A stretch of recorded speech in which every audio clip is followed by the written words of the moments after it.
everyone, and welcome back to our latest podcast episode. We are doing a new vision for water. We're going to be discussing the white paper published last week. I am joined by Oliver Grievson, the Associate Director at Atkins Realis. Lovely to have you. Lovely to see you, Hannah. Yep. And also by the Managing Director of Proteus Instruments, Rob Stevens. Thank you for having me. So, first things, Oliver, what was your first impression coming off of the white paper? There's a lot of information in the white paper, obviously a follow-on from the Cunliffe report. The Cunliffe report covered what it covered. Obviously couldn't cover everything even, which Sir John Cunliffe sort of said, well, I can't cover everything in such a short timescale. The white paper, interesting response. I think it certainly gave a challenge to the water industry to do, but it's got to be followed up with what's next. You can see that there were things that the white paper couldn't cover. We know the water industry certainly has a skills gap at the minute. The universities are doing a lot to try and address that skills gap, but we've got immediate pressures coming in the next 5 to 10 years that we're going to have to really deliver on. Now, there is the National Skills Alliance for water, which is going to have to really deliver in our own instrumentation front, but again, what was said in the Cunliffe report and then in the government's white paper was interesting. But there's a reliance on AI, which could happen, maybe not. CWQM, obviously Section 82 wasn't addressed specifically, but hinted upon. But there's quite a lot of challenges for the industry there, how it's going to work, and certainly when I've looked at the numbers, how are we going to have all the people to maintain and operate all the instrumentation that we're going to have? When you look at the strategy around instrumentation, the regulatory strategy, we've had EDMs, which is obviously giving a lot of data each year, and a lot of the current concern by the public is based upon that EDM data. But we've also had developments in flow monitoring, which have been huge. We've got final effluent monitoring coming up. And equally, what else is there in that Section 82 of the Cunliffe report, which I'm sure you found interesting, Rob, was any other parameter. Yeah. Now, I know you're just about to launch a product which may well fit into that any other parameter. I better not turn this into a sales pitch. I'm not expecting to, but I thought I'd lay you up nicely to talk about it. But yeah, and there's a lot to be done. My quick analysis is wet MCerts, obviously one of my areas that I'm really interested in, started in 2005. It was 3,500 instruments, or 3,500 sampling sites. Put that forward with EDM and everything else, in 10 years' time, that's going to be 10 or 15 years' time, that's going to be close to 54, 55, 56,000 instruments. The challenge there, though, is how do we ensure that the data that we collect is correct and informative to both the way the water companies and the industry operates, but informative to the public. Have you seen any official figures on sort of what the actual gap is in sort of the workforce needed to deliver a successful AMP? And obviously the current AMP is huge compared to what we may see in the next AMP. And I think with the skills workforce, I think the government talked about 50,000 people needed additionally by within the next five years or so. I think the skills workforce's target was about 36,000, but that's huge. That's absolutely massive. And great, but all those people have to be given time to develop. Even if they're skilled in other industries, the water industry is coming into the water industry. There are transferable skills, of course, but there are specialist skills as well. I mean, we're a small company, and we absolutely have to look for those skills outside to find someone come along that's actually got direct industry experience. It's actually very rare. And There then are so many people that have been leaving. there's a lot of an outlay in investing to make sure they then have the skills they need for the industry specifically, and then it's trying to keep them, because you can get people in, but if you don't retain them. Well, if I look at CWQM, I think my rough calculations is you're going to need about 700 technicians. Yeah, I think we did a calculation as to how much carbon that would actually relate to as well. It was astronomical. But yeah, you might as well speak to your family and hire them to do the job as well. Well, that's sustainable. The sustainable 700 technicians. Bear in mind the attrition rate's going to be, what, 10, 20%? I mean, a good attrition rate for a company is, what, 10%? Yeah. Imagine it's not going to be the easiest of jobs, especially in winter or when something's flooded. So I'd expect that attrition rate to be more like 20%, which means you're going to have to training at least 140 people a year. So every have year. you seen any water companies specifically actually try and get ahead of the game on that? Some of the Knowing that's going to happen. Some of the companies have. I mean, obviously, companies are probably going to have to go out to market to some of the maintenance companies out there. Some of the companies are certainly trying to upskill. My own MCerts course, I've seen quite a few people come through on that last year, and there's even more this year, which is brilliant to see. But it's been a unique course for the industry. But there's more of a need for that. 700 people, 140 a year. Some companies are trying. We're seeing more instrumentation apprentices than we've ever seen before. But it's not easy to get hold of them.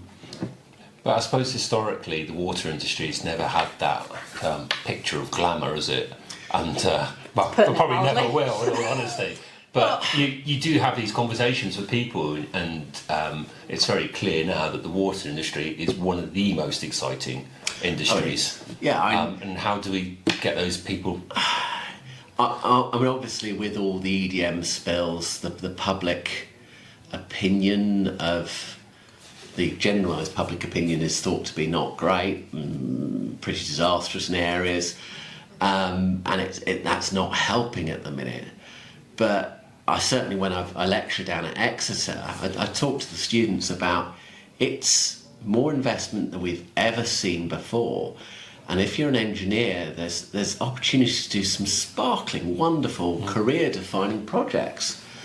And actually, do you know what that does land with some people? And whenever I lecture, if I can really connect with one or two people on a general engineering course, then that's brilliant. And they'll be the champions of the future. But to come back to the white paper, it talks about AI and digital water quite a lot. I don't quite know what they mean by that in reality. And AI and digital water is, and bear in mind I'm the chair of the IWA Digital Water Programme, is a great thing to grasp upon. But it sounds like somebody's told somebody, oh, we can use AI to fix that. AI is often phrased as fixing it's the magic silver bullet, but at the end of the day, it still comes down to great technology developed by great companies, installed in the right place, in the right application, with the right thought. It's got a lot of potential, I think, and people see that, but yeah, it's coming down to the details on how is that actually going to apply, and can we make sure the use case is exactly what it needs to be. I think maybe more caution, but the whole white papers itself was very positive toned in a lot of it. It was very much felt like they were trying to make a commitment. Something I noticed when I was going through was, you were talking about opportunities for engineers to do unique projects and things like that, is they were looking at handing out discretion for the regulator to allow a little bit of sort of relaxing of some of the rules to let water companies innovate some more.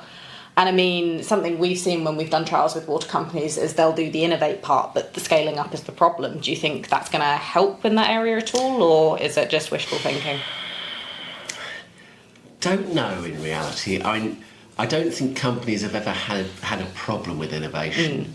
We've seen the Ofwat Innovation Fund, which has done some great things. In some ways, innovation's great, but where do we need to innovate? What are the challenges? And over the years in the water industry, I've seen some great innovations. And if you ever get a chance, there's a chap over in Belgium, called Wim Oudenaard. And he was appearing at the IWA Digital Water Summit a couple of years ago. And he said, well, yeah, innovation has to be technology readiness level. But sometimes the technology needs to be put in the fridge. And this brilliant presentation, I think it's online, and he showed a picture of his fridge live on stage to about 500 people. But he said sometimes it has to be put in the fridge until it's market ready. And the market's ready to understand its use case. And innovation, yes, we see company-led innovation, yes, we see supply chain-led innovation. Some of that's incremental innovation, some of that's big bang innovation. And there's been some wonderful innovation come across in the past 5 years. But equally, when I've been that long in the industry, I've seen some brilliant innovations come in, and then to touch on what Vim was saying, the market wasn't ready, and we've lost that innovation because it's not been able to be integrated to the industry. The timing wasn't right, or for whatever reason. From sort of personal experience, certainly from Proteus, the one thing I would probably say that we underestimated through bringing Proteus out was disruption. So disruption comes with innovation, and interesting enough, actually, is what you just mentioned there, is that innovation is ultimately determined by the end user, because if it doesn't get accepted and it doesn't work, then for whatever reason it's not innovation. And so when we won the Queen's Award, they actually said you had to have 2 years proving that it's gone to market for the innovation criteria. So that was quite interesting from that point of view. But there's, I think, quite a lot of it is there the need? Because when I see a company like Storm Harvester, they really started. Okay, they did a lot of development before they really launched onto the market. They came in via a Wessex trial. And I must admit, it wasn't that long ago, really. It was 2019. It's 2019, and the industry, which has always been known as relatively slow, some people have been quite rude and called it glacial, but at the end of the day, that's gone through the industry like a Ferrari, in reality. And okay, yeah, it's got AI in there, it's got machine learning. I'm not saying AI, machine learning in there. But when you consider what in 2017-18 there was a smart wastewater network trial that struggled to install a handful of level-based sensors for sewer level monitoring. That handful, only 10 years later or so, has turned into, if I'm going to take a guess at how many sewer level monitors there are in the country, I'm guessing 300,000 or 400,000. From a handful struggling 10 years ago to 300,000 or 400,000. Now that's amazing work. Yeah. That really is, on the instrumentation front, it dwarfs anything. So it's when the timing is right, the industry can adapt around it. And of course all of that was around sewer abuse, fog blockages and everything. And that's where it's really worked. So innovation does work within the industry. It can work, has worked, can be integrated, but there's got to be that need there. And that's what's really exciting. So, of course, we can always do with more innovation, but what's the need and purpose behind it? Yeah. And will it actually make something better or easier? Which are, I guess, the two things that a lot of innovation we've found is whether it's successful. Moving it on slightly, there's a phrase that I've come across in the white paper, which I'm actually a little surprised it made the final they didn't think of rewording it, which is called No More Marking Your Own Homework, which was relating to operator self-monitoring of pollution incidents is going to come to an end, or rather it's going to turn into open monitoring. What's everyone's thoughts on that? Define open monitoring, and this is going to be Yes. this is going to be in the execution plan, in the plan, how the white paper is going to become reality. So if I was going to talk open monitoring, you've obviously got to look towards the EDM program, the water industry through Stream, which does some brilliant work. There's the National Storm Overflows Hub. Great, fantastic, everybody can see what's going on. Is it perfect? No. Is the industry working on it? Of course they are. It does feel like a bit of a missed opportunity, in respect that it set out to do all the right things, probably just didn't get the inertia that it really, really needed to be successful. Well, the thing is, the EDM program, when it went in, I think there's a recognition. The companies have said, look, it wasn't under regulatory monitoring. The data is what it is, but we know it's not perfect. Now, a lot of the water companies have gone round and done some brilliant work of making that data of a better quality. And actually, when you really analyse the figures, which like the geek I am, I do every year. And when you look at it in reflection with the weather patterns in any particular year, whether it's a wet year, dry year for each water company, there's some fascinating stuff in there. And watch this space in March when I look at the data like everyone else, and no, I don't get the data early. I just have everything set up to analyse it and really look at it. Obviously, last year was quite a dry year, and everything else. But open monitoring, okay, for EDMs we've got open monitoring per se. But when you bring in another level onto that, so we've got Section 81. Everyone says Section 82 of the Environment Act. Everyone ignores Section 81. Section 81 basically says, yes, you've got to make all that data public. It says storm overflow data publicly available in an easy to understand way. Now, we've put in a lot more monitoring even since the EDM program, but we could, as an industry, just stuff it all onto the one map. It's just another data source. But I would argue we're not allowing the public to understand what that's saying. So if I have, even now, if you follow it, you can see the EDMs within a network, and it's really good to see. But say you have the storm overflow at the EDM, and the government say, well, you're going to put CWQM monitoring on there, which would be a logical step. Well, what CSOs affect that that quality monitor?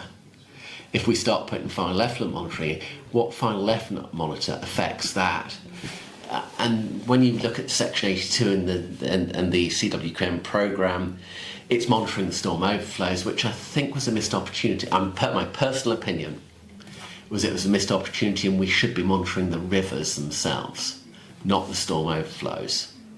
That way, when we get final effluent monitoring, we get river monitoring, we get all the EDM monitors are all in place, we can then suddenly see a holistic view of how a catchment's performing. And when we bring that back to the white paper starts talking, is it a catchment-based approach or a bit bigger? It's a bit bigger than a catchment-based approach. But what we've really got to understand, if we're going to get the most value out of all the monitoring that we're doing, is how the catchment's performing. Yeah. Not how the wastewater treatment work's performing, not how the wastewater system, although that should be included, but also how agriculture's performing, industry's performing. It's not just the water industry. I know this is double asterisk in all of this, but do you see that Section 82 specification for the parameters that are in there being able to truly be able to do that? are they not going to be a bit too rounded, shall we say? Or I would like to see more, but there's a balance over what you monitor and what it costs. And the CWQM programme is going to be very expensive. Yeah, without a doubt. The maintenance alone, again, my rough figures is around 300 million a year, which is about £15 per household, ish. Arguable figures, but it's around that. What value are we getting from that? If it's to identify where investment needs to happen, then brilliant. If it's just going to sit there and nobody's going to look at it, then why are we spending that amount of money? I'd argue that there is no point in doing it unless you're going to direct it an investment and make those good decisions. And at the end of the day, I've got to argue the water industry spends a lot on phosphorus. Why wasn't that parameter in there? And it's not.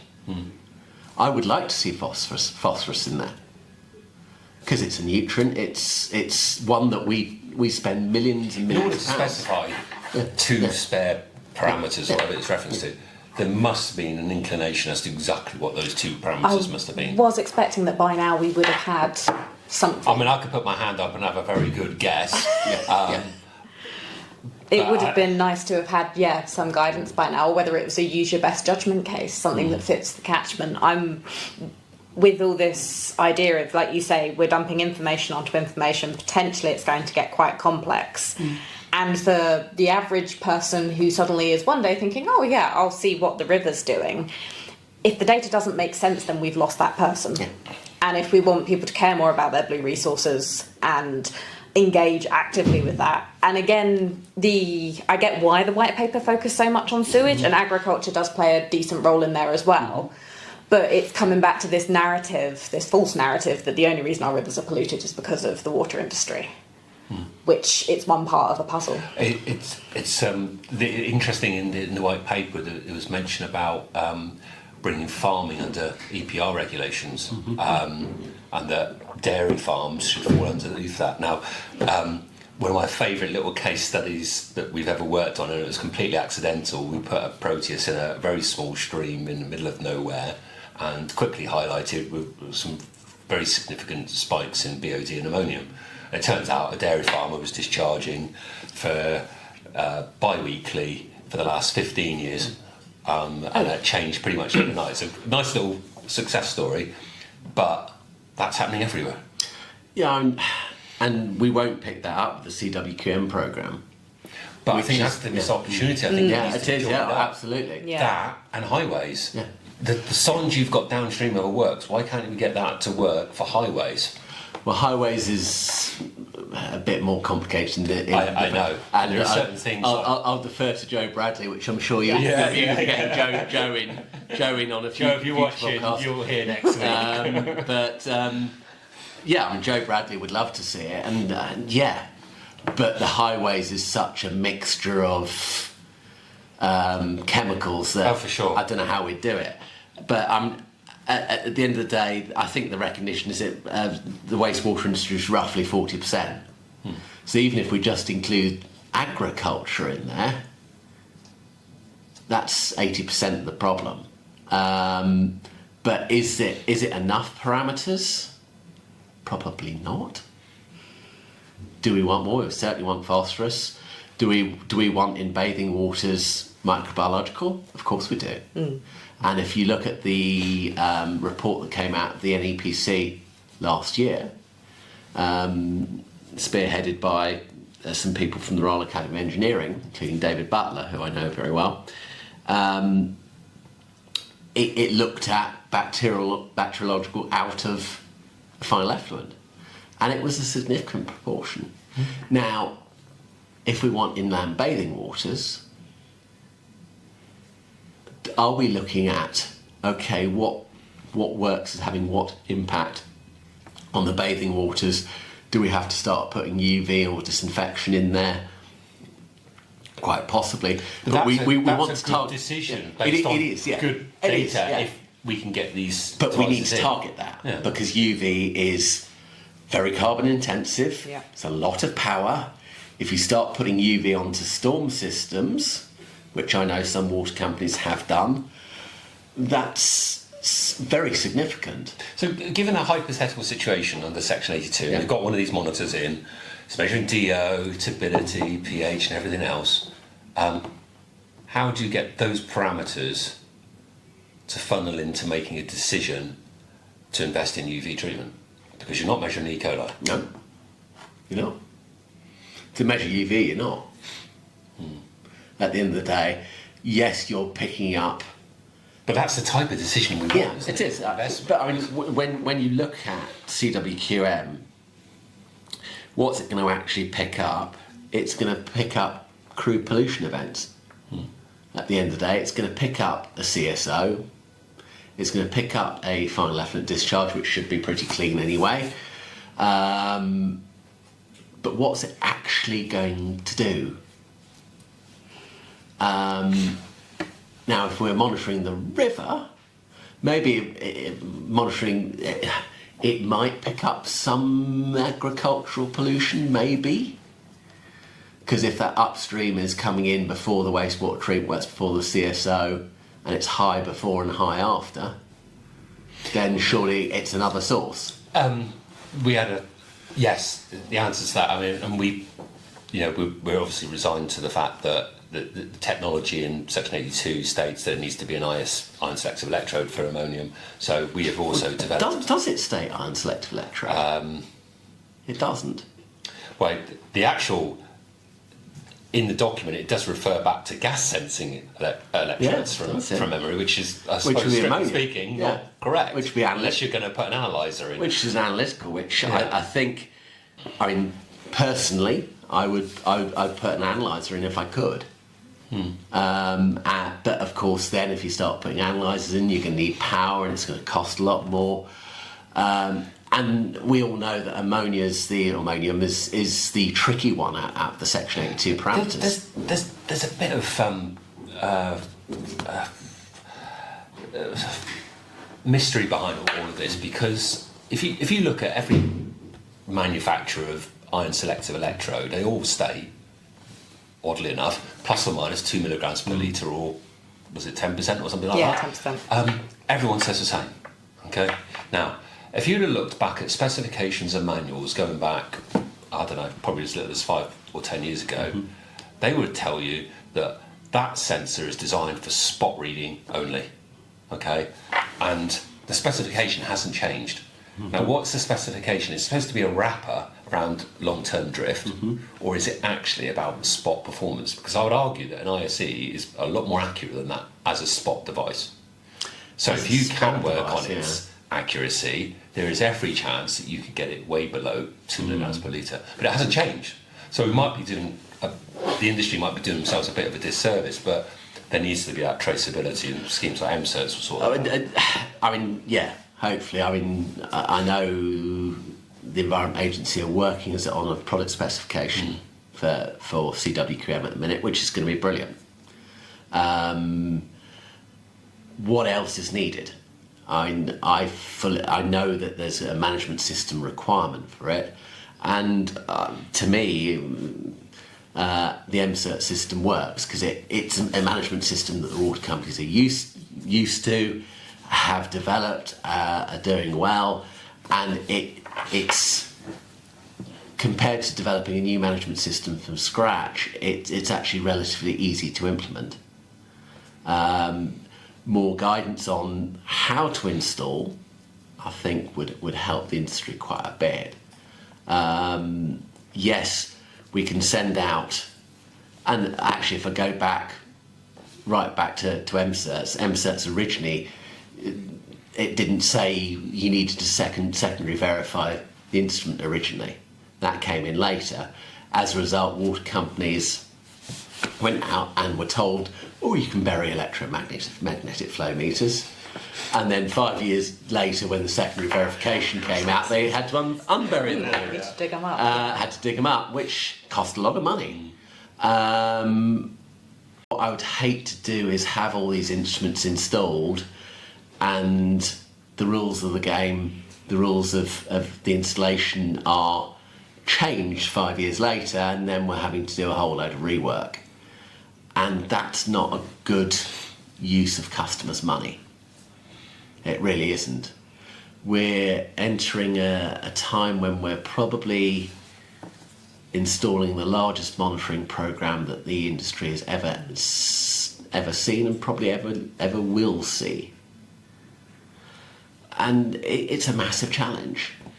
And right at this minute, it doesn't feel like we have a full guidelines of what's the Environment Agency and DEFRA, or whatever one future utility regulator looks like, need. At the end of the day, the industry delivers what they're told to deliver. It's more guidance. Yeah. And that guidance, I know there are people in the Environment Agency who are working on certainly the product specification, but it should have been done a few years ago now. Well, there was something done for portable monitoring devices. So yeah, when you go back to the original MCERT scheme, yeah, they included quality instrumentation, but it comes back to innovation again. The innovation, it wasn't a legal requirement, it wasn't a driver for the industry, so that part of the MCERT scheme disappeared. And yes, one or two companies put the old analyzer through, but there was no real benefit. No. So it basically stuck in the fridge. Now, we're talking 20 years later now, people in the agency are having to rework that. And it's a good thing. Now, I very flippantly said, and it is a flippant statement, when people started talking SONs, I said, look, we stopped talking about SONs. And this is the flippant bit. I said, I don't care if it's a banana that you use to test. What I do care, it's gone through a structured process of instrumentation approval. The great thing about MCERTs and flow, and there are people who don't particularly like it, which is fine, but everyone's on the same playing field. It's been through a process of instrumentation approval, which helps a lot. Especially when it's coming to talking about data that we're making publicly available. Especially. Because if you don't have trust in the data, it's only going to widen this gap there is between the public perception of the water industry and the water industry being able to move There's no forward. difference of buying a widget off the shelf. That widget has been certified to death, and you trust that it does what it says. Without setting This fire is to your no house. different. Yeah. Exactly. Well, at the end of the day, there's that this open data requirement, to come back to the question. Yeah. This open data requirement is requiring that data to be published to the public. Now, the public's not going to understand. Well, there'll be people within the public who are scientists, etc., who do understand it, of course. But the general public are not going to understand that data. They're not going to understand that you look on a scale, if it goes from 0 to 0.5 milligrams and you get a great big spike, people look at the great big spikes, they don't look at the scale. At the end of the day. And certainly I've seen, you see on social media, people a few years ago, they've started to send photos. Look at this, there's a differential of 0.5 milligrams upstream and downstream of phosphorus, upstream to downstream phosphorus. That's horrible, that is. It's going, no, that's in with the limit of detection. People don't understand measurement uncertainty. I think really when it comes to putting data on a website somewhere, there's no option, but it's got to be black and white. Absolutely black and white. You start putting grey in that picture, the water company, whoever regulates, going to be full of information requests for that data, and then things really start getting examined. Data should be presented as information. It should tell a story. Yes. And some of the greats of hydroinformatics started down at Exeter University. Dragon Savage, David Butler, Slobodan, etc. They were the ones who've really driven a lot of the data and data interpretation and hydroinformatics in the UK. Now, I use hydroinformatics And last year when I lectured to the students at Exeter, I said, data will tell you a story. And I romanticise it a little bit. But data will tell you a story. Data's got to be converted into information and tell a story. How we tell that story in an open data format, but actually, yes, that governance has got to be there to say that story is what's actually happening. Yeah. And it all comes back to a fundamental decision ultimately by a water company. They look at Section 82 and what have you. They can either do it because they have to, or do it because it can make great decisions for investment. And they will make those great decisions, but data takes a lot of work. Yes. We talked about AI and ML, etc., digital water, if you want to call it that. Behind digital water, AI, ML, has got to be very good quality data. And we've looked. I'll give an example of EDMs. EDMs, there's a requirement now to monitor every 2 minutes. Of course, a lot of the companies are then going, well, 2 minutes doesn't fit neatly into 15. Well, flippantly. So they're Yes, it does, 7.5. Yeah, not the whole number, Rob. So that they're monitoring at 1 minute. They're making a decision to monitor at 1 minute. Ouch. And of course, 1 minute data has got a lot of spikes in it. It needs a lot of cleaning. More power. It needs more power. servicing. It needs more servicing. It needs more data. It needs bigger batteries, etc., etc., etc. But is 2 minutes appropriate? Well, storms don't happen every 2 minutes. I would argue that a CSO shouldn't spill if there's only a 2 minute rainstorm, and I don't really know what a 2 minute rainstorm looks like, but it's going to be pretty light. So why 2 minutes in reality? Unless all of that rain falls into a giant funnel and straight down through one manhole. I think there will probably be a bit of a longer falling, rising and falling limb. And when you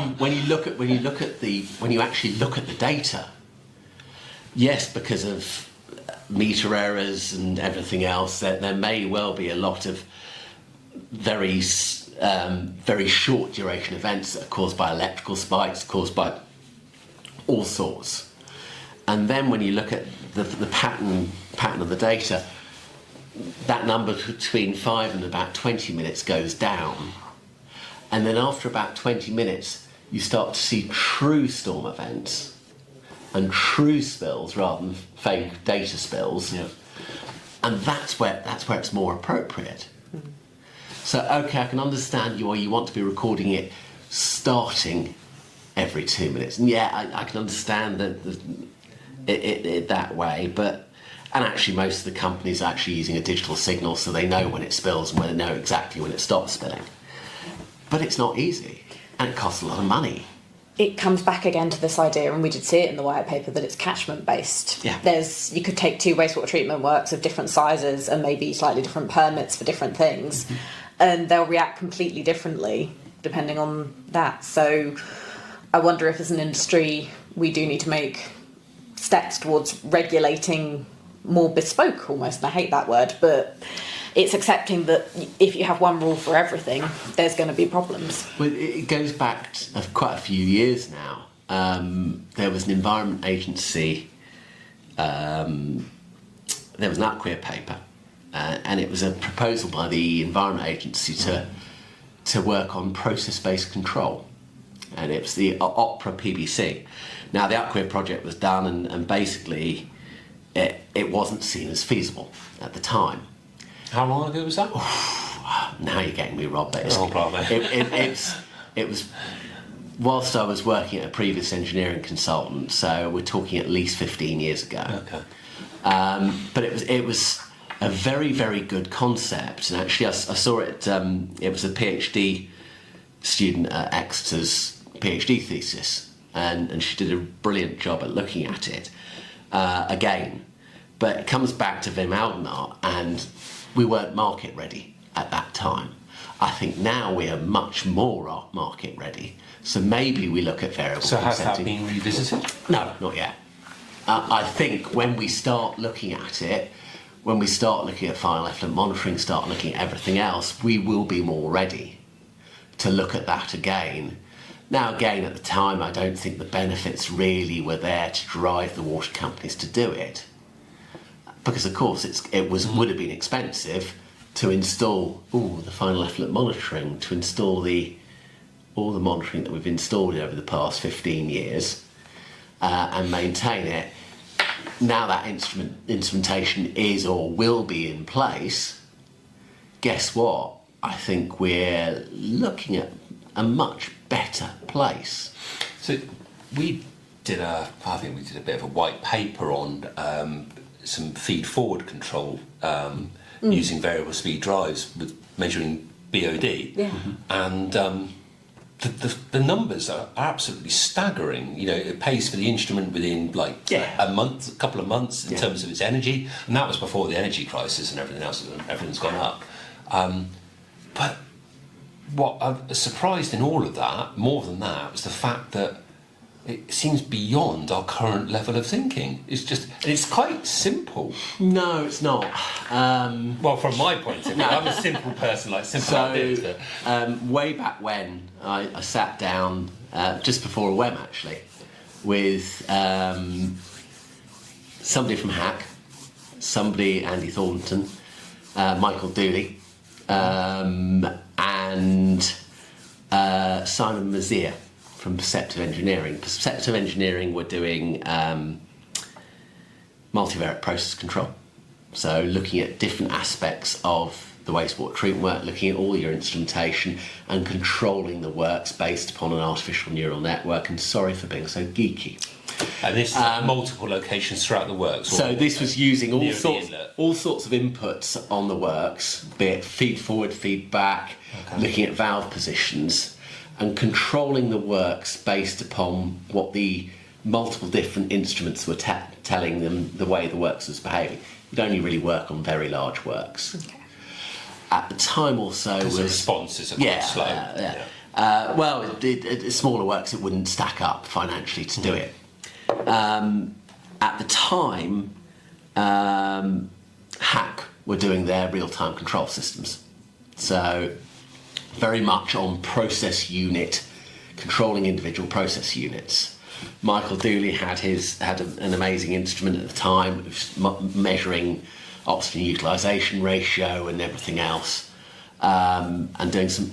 And I sat down there and I said, "Do you know what, you lot? I wish we could get a water company to pay to put you all in. So have artificial neural networks, multivariate process control, together with real-time control, together with a really nice instrument. But we could never do it because it would cost too much. But you put that in on a relatively large works, and the magic happens." So there's another missed opportunity, really. Yeah, absolutely. And this is where innovation has got. The market wasn't ready at the time. The technology was ready. The TRL was there. The market readiness level wasn't. Well, that goes to asset health, doesn't it? So if you've got an well optimised treatment works, well looked after, good asset health, which is something specifically mentioned in the white paper. I was going to say, wondering, and I'm going to have to move the conversation on ever so slightly, but given that one of the things they're going to be trying to do is incentivise water companies and that to spend more money, not just spend the minimum. But that does then bring us out to this idea of the super regulator, which really can't go without a mention, because we all woke up to the sensational headlines late last year saying Ofwat's going to be abolished and all the rest of it, when actually it's going to be absorbed along with bits of the Drinking Water Inspectorate, Natural England, and some responsibilities from the EA. And the idea that they're all going to come together, be able to oversee this in a more complete way, and they think it will increase more robust oversight, financial resilience, and It sounds wonderful. streamline processes and make them clearer. Do we? Do we agree with that? I don't know where you start with a statement like that. I mean, one super regulator. It's we're obviously in a situation where there are issues. and then you put all those together under one roof with all those issues, and with it being the government direction, things probably not going to go quite as fast as if it was in a commercial setting. Well, I think where that would go. The other interesting thing there is, of course, the chief engineer role, and there does need to be that chief engineer role. I hope, actually, I'd like to split it out, because in the white paper you had basically the potable water side and the environmental water side. I'd personally like to see a chief engineer for both of them. Yeah. Now, Marcus Renke at the DWI has been doing a brilliant job. I can kind of understand why the DWI are brought in, but in some ways my brain goes, why fix it if it wasn't broke? And okay, you can argue with everything else that's been going on at the minute and droughts and etc. Was it right, was it not? Actually, the DWI do an amazing job. In terms of everything else, I don't know how it's going to work. Is it done anywhere else in the world that you're aware of? Where it's all under one regulator? Not that I'm aware. No, not that So I'm what was aware their main of. justification? I think that's my... No, it makes sense in a way. I don't know how it's going to work in practice, and that will obviously come out in the government delivery plan. I've been a proponent of a chief wastewater engineer, because actually, hopefully, what that will do is drive, and if we do it correctly, it could drive a golden age of technocratic delivery within the whole industry, which would be brilliant to see. I don't know if I read this right, but it gave me the impression that, right, OSM will finish, but OSM will finish, but what will it get replaced with? Yeah, and that each water company would have its more specific targets and goals to work on. So it's more customised rather than one rule for everybody. And that will, of course, depend upon the catchment itself. Yeah, some companies don't do so well by that, where others might find it easier. And for me, though, one of the important things is in that super regulator is they don't bring flooding over. When you look at the Environment Agency, since the pit review in 2007, there's a lot of a large part of the agency is FCRM. It deserves to be that part. I think the wastewater industry needs some focus, and the EA have massively increased their staff in this area. When I think the flow team, which is again one of my areas of passion, probably if I go back 5 years, was a handful of people. You've now got that water industry regulation team, which is growing exponentially. Brilliant, fantastic. But they've got to be empowered to deliver at the end of the day. I see some really good, the special measures bill. It's going to go further. And the plans for that special measures bill is going to go further, and it's going to provide some real teeth, which is brilliant. I think a lot of the companies are going to welcome that. I think, yeah, the bit that I'm optimistic for is that when it comes to regulation, it's that idea that not one size fits everything, is that if they can look at a water company's performance across the board and know the difference between, okay, something's gone slightly wrong, you guys now need to sort that out, between, hang on a moment, there's a couple of areas that performance is slipping, what do we need to do? Yeah. And having that instead of just slapping a fine on, which, let's face it, has been said in the past, that it's actually cheaper to pay the fine than fix the problem. And I don't know how far I agree with that. No, I don't necessarily agree with that. Things take time at the end of the day, and some of the issues are not easy. Some of them are absolutely underinvestment, especially in the wastewater network, where it's difficult to find things. Difficult to find things where things are happening. at the end of the day. And again, I'm going to go back to MCERTs. Pre-2005, we didn't really know what was going on in the on wastewater treatment works in terms of flow. The monitoring was rudimentary. There's some lovely mechanical meters still out on wastewater treatment works which look beautiful but are obviously not functional. But pre-2005 we didn't, and then the MCERT scheme came along. Now the MCERT scheme's got a lot of critics, but actually it's given that governance and that way of working and has done some brilliant things. It's taken time and time and time to deliver things, and when I even look at the past 10, 15 years, a lot has happened in that time, a lot of investments happened, and we're starting to see a picture of how wastewater is working in a wonderful way. We can see that performance. There's more of that monitoring coming, and which is going to inform that investment. Nature-based solutions we're seeing come in, brilliant, fantastic. But in some ways, in that state of the art, we're still learning. We don't know how all these nature-based solutions fully work. We can see that they're having some great effects. Is there one solution fits all? Of course not. No. There's rainwater butts, there's smart rainwater butts, I moved into a new development 5 years ago, and it's full of SUDS features. Brilliant, fantastic, wonderful. At the end of the day, are we going to forever build bigger wastewater treatment works? Of course we're not.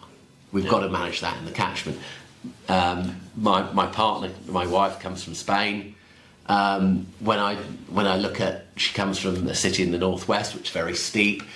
The whole catchment runs off really quickly. But what's the local government looked at? They're putting rainwater features in that capture Well, it that. specifically mentions pre-pipe solutions, but I remember, well, I don't know how long ago it was now, it was probably over 15 years ago.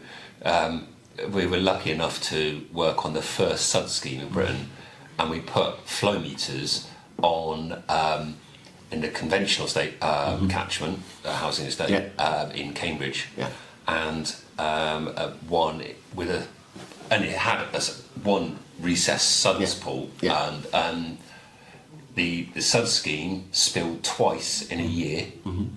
So basically all the rainwater just drained down through the ground naturally. The other one was littered with spikes every week. It was remarkable. No, I think having this idea of the super regulator, although I hate the term super regulator because that makes it sound quite unwieldy, is the idea that actually it will allow water companies to try different things, do different projects, invest in things they think will work, and if it doesn't get it right the first time, it not to be a big disaster and all the rest of it. It's, I was going to say, what's what you were saying? Talk to any engineer and they'll have a bigger pile of projects that didn't work than projects that mother did. is was it? Need is the mother of invention. That's it, exactly. And I hope it gives the flexibility to do that, because I think that's the only way we're really going to repair this public versus private rift. At the end of the day, there's lots to do. There's huge investments. I have a mixture of excitement and fear over how we're going to deliver this all as an industry. The excitement is there's some brilliant projects going to happen. The fear is how we're going to deliver it all. You know what? Personally, the saddest thing is I'm probably not going to see it out. It's just like, No, Rob, of course you will. I'm not going to die next year or anything. But what, the fact is that the industry is poised now for such several amps or periods of investment, and I for one wish I was at least 10 years younger. It's going to be very exciting. There's going to be some exciting and challenging times ahead, but it's a case of let's see what happens. Can we garner the talent into the industry that we need? Can we give that talent time to develop? Because there is a skills gap. There's new talent coming into the industry. But the older generation, me and you, Rob, are going to have to give time for that talent to develop. And I must admit, 10 years ago or so, the 100 years of activated sludge, I could see it back then.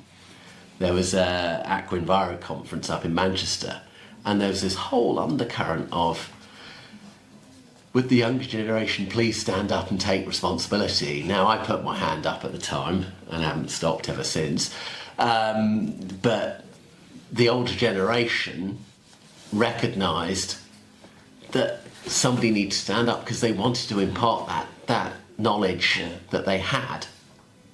But it was never... But it needed time to develop. That skills gap were almost preventing that. Yeah, I see this with my own daughters. I mean, back then, the industry was never attractive. It didn't really attract people. You know, whether people fell into the industry by accident or just because it was local or what have you. Now, you know, the environmental sector is one of the biggest growing sectors in the world. And water is key to everything. Yeah. And you know, there's so many exciting projects now that, you know, my daughter, sorry Holly, she, I never want to work in the water industry or in the environmental sector, but let her make her own choices at GCSEs and A levels. And it's interesting, even with her friends, how many are funneled into the environment. And they really are quite excited, and it's all around us. And 30 years ago, in all honesty, did people really care about the environment? It was there and to be used and as see fit. But I've always called the industry the great hidden industry. We open the tap, we flush the loo, and water arrives or it disappears. You only think about it when it doesn't work. Exactly, and we're not good about telling people about the importance of the water industry. We're not good about telling people the history of the water industry. The person who I could listen to for hours is Piers Clarke, and when he talks about the history of the water industry, you go back to John Snow and Basil Jett, and you have a look at the wonderful Abbey Mills and Crossness and a number of different locations across the country. People don't realise the importance of it. They don't realise that. I mean, the great one, whenever I get a chance, I go to the students, certainly at Exeter, poor them, I bore them senseless on this. I say, does everyone know where Twickenham Stadium is? They go, oh yeah. Anyone know what's just on the borders of Twickenham Stadium? So I bring it up on a phone and then zoom out and make Twickenham look really small. And you can suddenly see Mogden wastewater treatment works, which is a marvel, absolute marvel, and makes dwarfs the size. I think it's 4 or 5 times the size of Twickenham. And it's, as I say, you could walk by and not really notice it's there because it's behind. So we should put wastewater on the national curriculum. Oh, absolutely. I remember years ago when I was working for Yorkshire Water, I'd be on site at Esholt, Bradford Wastewater Treatment Works, and it's a brilliant, lovely, pretty works. Some people think I'm crazy saying a pretty wastewater treatment works, but you used to see Yorkshire Water bring around a small bus of, say, 15, 20 children to show them what wastewater treatment works looks like. It was fantastic. They used to do it at drinking water, at treatment sites. Oh, drinking water, you don't want to do but it. that was it was done then, but it was never done for a wastewater. Yeah. Oh, Yorkshire Water did it for a wastewater. You know, what a wastewater treatment works does is actually fascinating. And what you'll find is a lot of the water companies have brilliant educational. Obviously, I'm from this area, the Severn Trent area, and the Severn Trent Water educational team do some amazing work educating.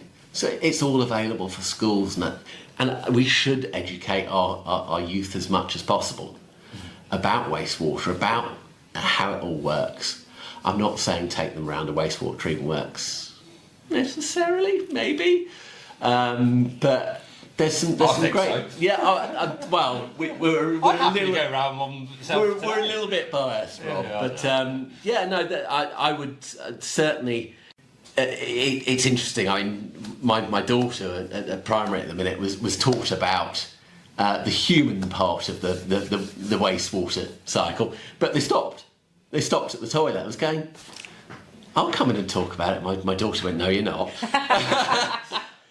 Look, we haven't got 4 days to talk about wastewater treatment. But yes, absolutely, education is key. And the water companies do brilliant jobs trying. But the pee, poo and paper publicity campaign that's been out there, I think some people get it. But actually, obviously I've got quite a biased LinkedIn profile. You still see lots of sewer abuse, fats, oils and greases and all sorts. And it costs, I think the last figure from British Water, which is a number of years old now, was 200 million a year. Now that's £10 per household. And I would say that's probably more than 200 million a year, but that's my guess. But every single household is paying, on average, £10 for flushing the wrong things down the toilet. Yeah, and you'd never have put that sign by the toilet. Yeah. Don't put this down the toilet 20, 30 years ago, Yeah. would you? But now it's fine, yeah. Exactly. And the ban on plastic wet wipes, brilliant. Yeah. But what else is there? It would be interesting to see in a year or two's time when the ban comes into full force what the impact has been. Do we see less wet wipe islands like they pulled out of the River Thames? No. What was it, 3 or 4 months ago? Brilliant work by the charities there. And to be honest, we should be supporting the NGO charities a lot more. They do some brilliant work. There wasn't really any mention of citizens. Well, I was going to say, that was one thing I didn't think we were going to get to, but as soon as we're here, there was no mention of citizen science, unfortunately, in there. Yeah, I mean, when I look at, I think there needs to be a lot more of a monitoring strategy. Citizen Science, Gain the Rivers Trust have done some brilliant work in putting rigour in there.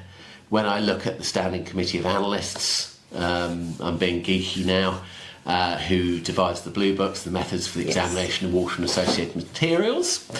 The Standing Committee of Analysts have concentrated on potable water. Actually, it's the Rivers Trust who are working with the Standing Committee of Analysts to bring in some citizen science methods which will bring that rigour in. Brilliant, fantastic, great work.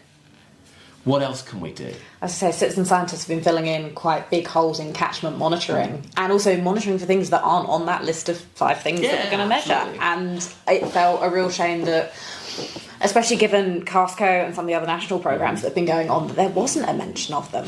Well, I had an email this morning, actually. My local trust, part is the River team. Yes, because you're a citizen scientist as well, aren't you? I am, You yes. are.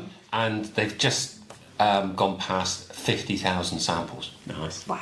I think that's purely under the Casco project. Now I'm going to preempt this. This is something that I would like the chief engineer to look at.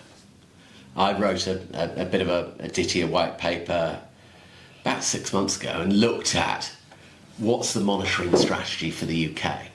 Because we've put a huge amount of regulatory monitoring in. Is that everything? No. Should we be doing, I'll bring wastewater-based epidemiology in here. We should be doing more of that because there's huge value that can be derived from that. What monitoring should we be doing? I wrote a few years ago about the instrumentation life cycle, and the first part of that cycle is what purpose do we have for monitoring? And if you can't answer that question, and this is going to sound perverse coming from somebody who earns their daily bread on monitoring, don't install it. Well, that just comes full circle back to Section 82. Do you do it for the sake of doing it, or do you do it to achieve something? And it's got to be to achieve something. Yeah. Because if you don't do it for a purpose, then you enter what I call... I've forgotten my... It's a side project, basically.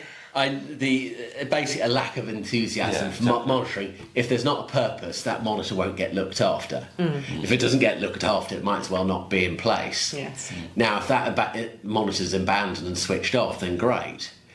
If it's still pinging away and people actually trust that data after no maintenance, then actually it's doing quite a lot of damage. Yeah. But so, yeah, it all comes down to that instrumentation, that monitoring purpose. What better news story could...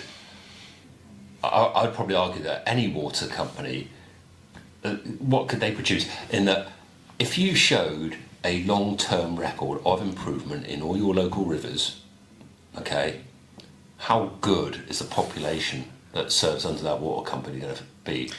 But are you going to be able to do that because it's not just the wastewater industry? There's no doubt about it. The water industry are carrying the can for all of this. Yes, they are. Okay. The water industry are having an impact in quite a lot of places, but it's not just the water industry.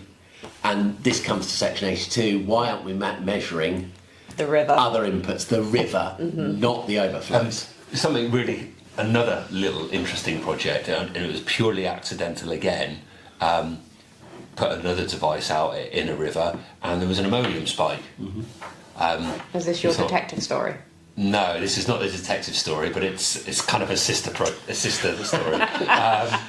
And there was a spike. So, right, okay, so, but it didn't happen very often. It's just every now and again. And what we noticed is that there was a difference in signature between the iron selective electrode and the fluorescent sensors, not akin to organic ammonia, right?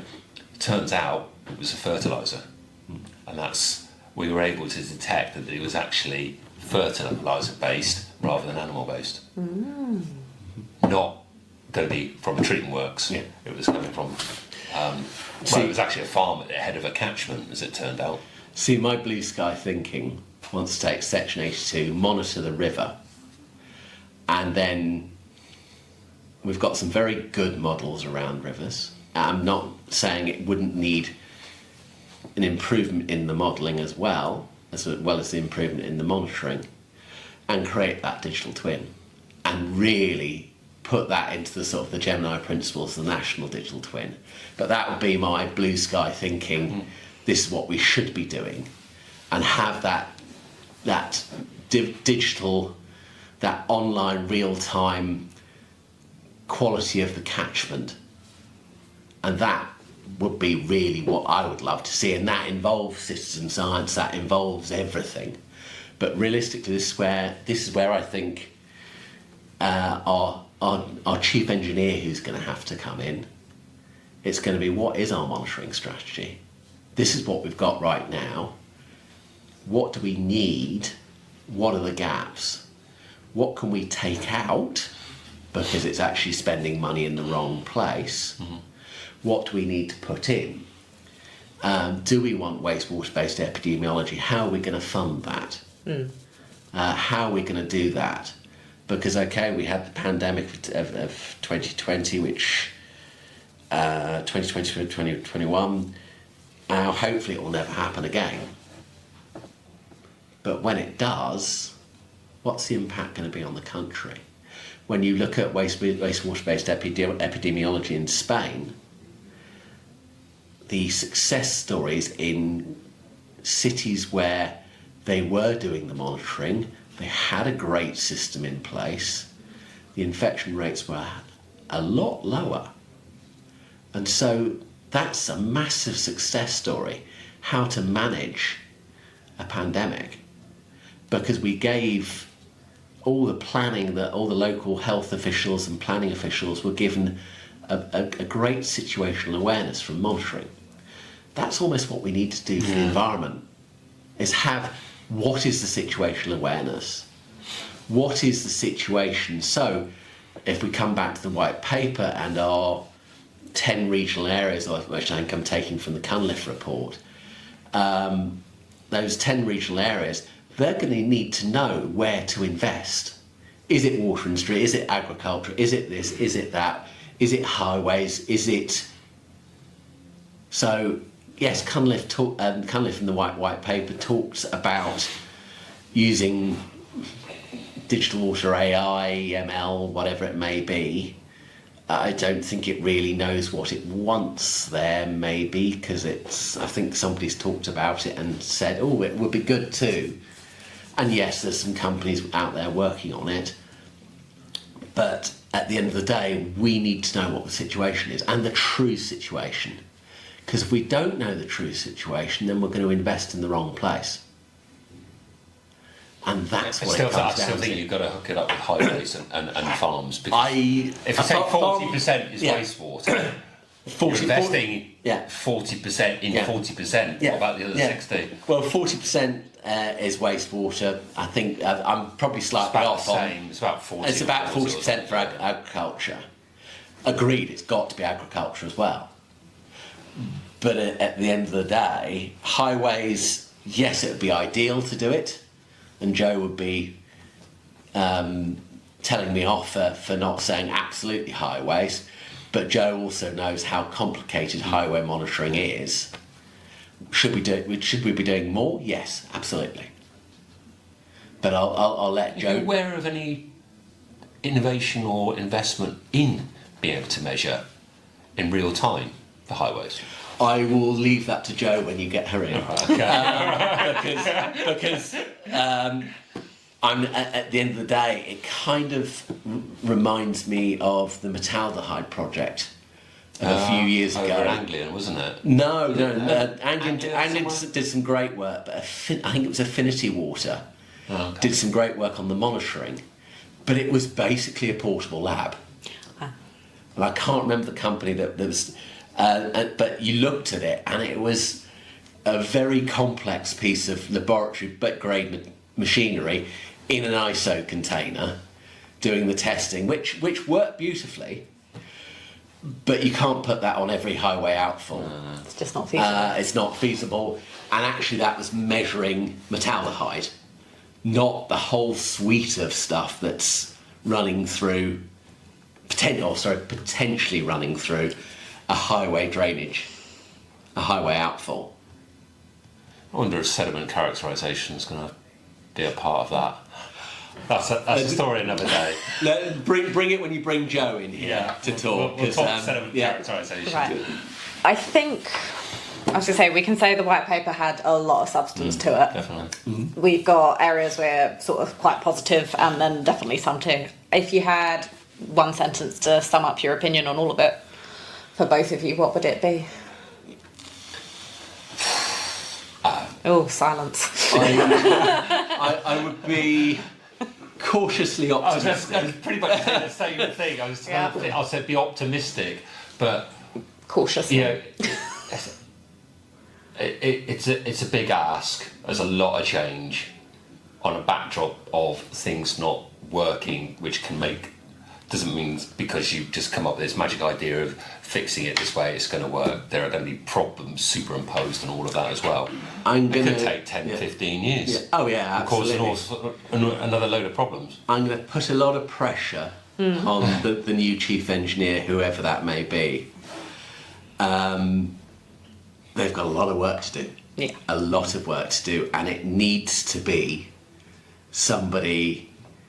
They need to know the wastewater industry inside out.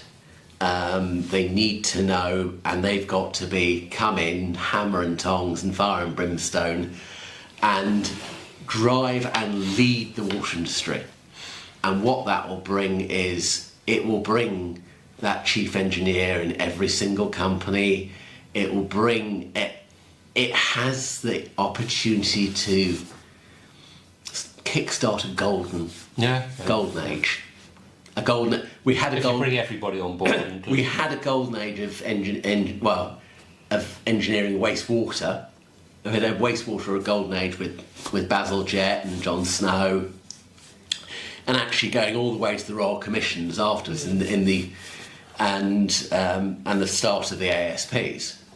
We almost need that golden age again, and the chief engineer who comes in has the opportunity to kickstart that golden age. We've started already with Proteus. So much. You have to go there. Shall I say, Rob, in a much more national way, in a much more holistic way. Yeah. And there is that opportunity there. We need a new golden age of wastewater.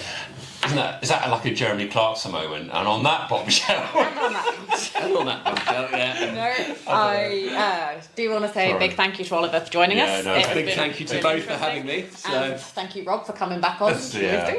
And join us next time. Cheers, guys.